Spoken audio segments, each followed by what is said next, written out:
In recent developments, an arrest warrant has been issued for Prigozhin in Russia on charges of high treason. This unexpected turn of events reveals that Putin may not uphold his promises as previously believed.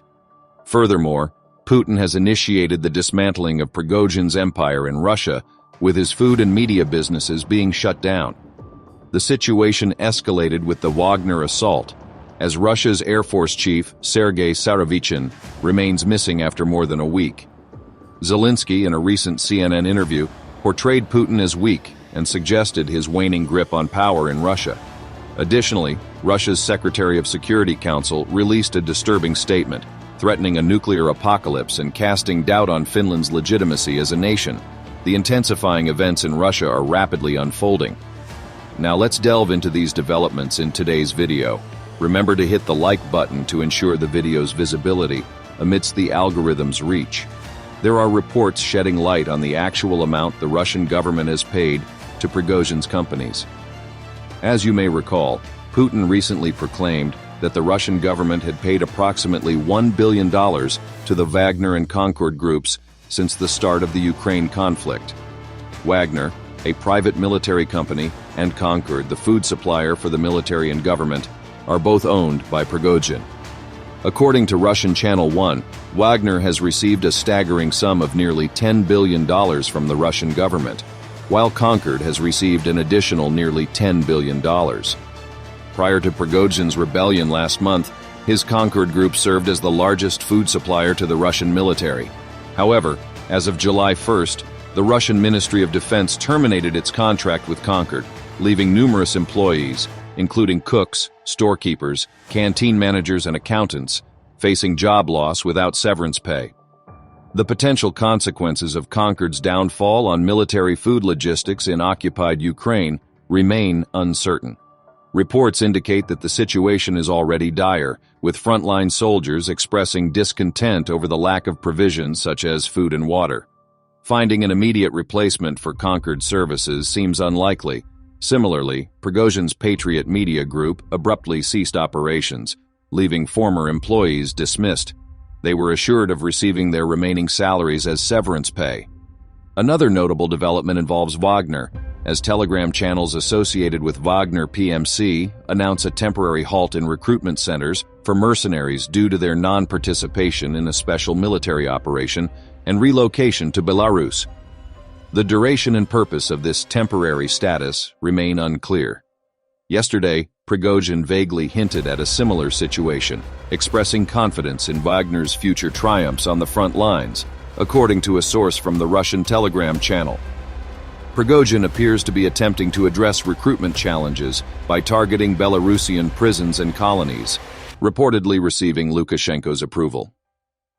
The plan now entails finding a justification for recruitment.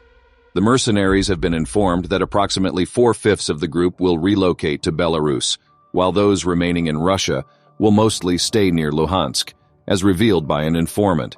Speculation arises about Prigozhin's intention to reconcile Russia and Ukraine, potentially regaining Putin's favor and securing billion-dollar contracts. However, the current political climate suggests that Putin is not inclined to reconcile with Prigozhin. With the unconfirmed reports of arrest warrants for Prigozhin on charges of high treason, though there is no indication of their immediate execution by the FSB. Further updates will follow if any progress is made on this front. Lastly, concerning the coup, there are developments regarding Sergey Sarovicin. He was among the few Russian generals who publicly urged Prigozhin to abandon his plans while Shoigu and Putin remained in hiding. Sarovicin played a crucial role in strengthening defense lines after Ukraine's counteroffensive last year, even though he was replaced as the top commander in January. Recent reports suggest that he has been isolated with Defense Minister Sergei Shoigu's approval after being denounced by close associates. Allegedly, 2 individuals, including a personal assistant, provided voluntary reports detailing Sarovicin's connection with Prigozhin before their campaign against Moscow, and the support he offered to the leader of the Wagner PMC. These reports have been reviewed by the FSB, Military Prosecutor's Office, and other relevant entities. While there is no official investigation, Sarovicin is currently being interrogated based on the provided information. Although he is not officially detained, he is being held in isolation during the investigation, with assurances to his family that he will return home soon, potentially coinciding with his wife's birthday on the 4th of July. Updates will be provided if he is released and issues a public statement. Moving on, President Zelinski has been openly critical of Putin since the coup attempt, recently describing him as weak in a CNN interview. Zelinski questioned whether Putin's behavior has changed since the attempted coup by Prigozhin. "We witnessed the aftermath following specific actions taken by Wagner, and Putin's response appears feeble. Initially, it becomes apparent that he lacks complete control over everything. The infiltration of Wagner deep into Russia and their seizure of certain territories highlights the ease with which it was accomplished.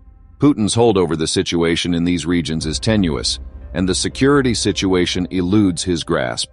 It is widely acknowledged that the majority of his armed forces are deployed in Ukraine, leaving it effortless for the Wagner troops to traverse through Russia unhindered. The question arises, who could have thwarted this advance? It becomes evident that Putin lacks authority over regional policies and the individuals residing in those areas. Consequently, the hierarchical power structure he once commanded now crumbles before him. Is he truly the unequivocal leader of the military in the present, especially in regards to the front line and this counter-offensive?